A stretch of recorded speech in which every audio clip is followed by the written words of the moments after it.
Hey, what's up? It's Tony from Street Church, and welcome to the Inside Job podcast. Hey, this week's episode is for me.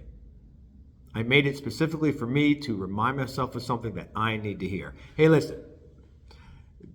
Be careful what you tell yourself because nobody listens to you more than you, right? The title of this week's episode is Shut Up, Suit Up, and Show Up. The one thing that all ministries have in common, whether it's a gritty, grimy inner city ministry like this one in Trenton, New Jersey, or whether it's in the country, or whether it's in the burbs, the one thing that we have common is human beings.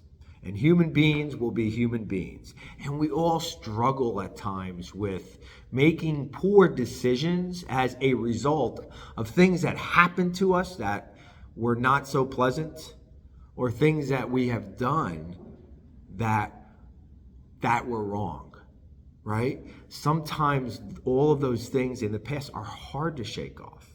They're hard to shrug off.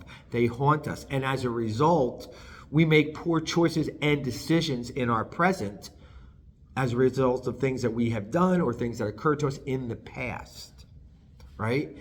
And, and for me, a great example of what to do comes from the Apostle Peter, right?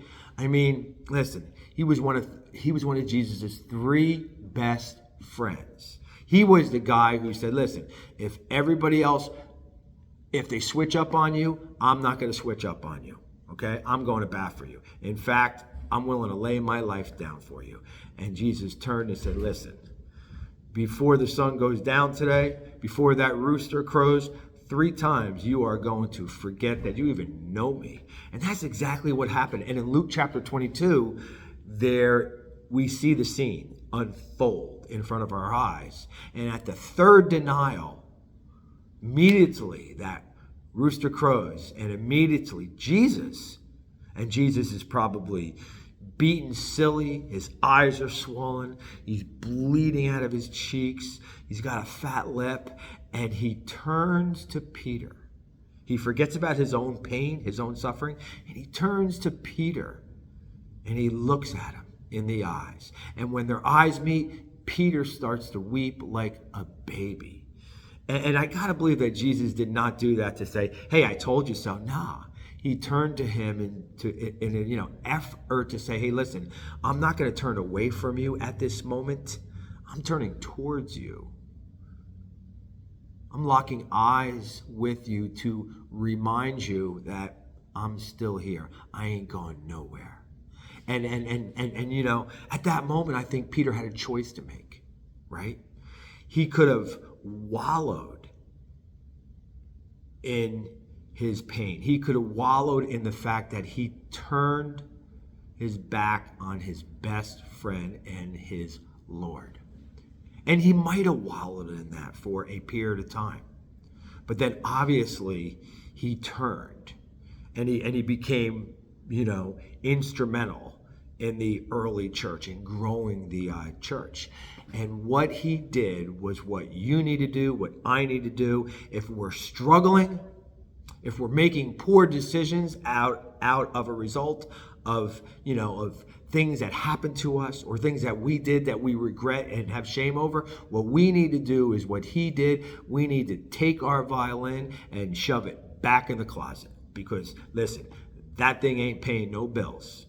It ain't doing no good. It's completely unfruitful. Take that violin, take that bow, and break it over your knee, shove that violin back in your closet where it belongs, right? Because we're never going to become the better version of ourselves until we kill the original version off. And if we let it linger, it'll find us, right? Our future needs us, our past doesn't. Eleanor Roosevelt had a great quote. She said, the past is a place of reference, not a place of residence. And for so many people that we meet who struggle in their lives and live in crisis. It's a direct result of living in their past, of their past being a place of residence, instead of like an encyclopedia that they reference to learn from and to grow. Because at the end of the day, right, sometimes you win and sometimes you learn. And we need to learn from the bad things that happen to us and the bad things that we might have done, right? Because the past doesn't need you. Your future does. Remember that. Listen, one for the road. Ready? Hey, shut up, suit up, and show up. And remember, count each day a new life. Hey, I'll see you guys next week. Have a great day. Put that violin away.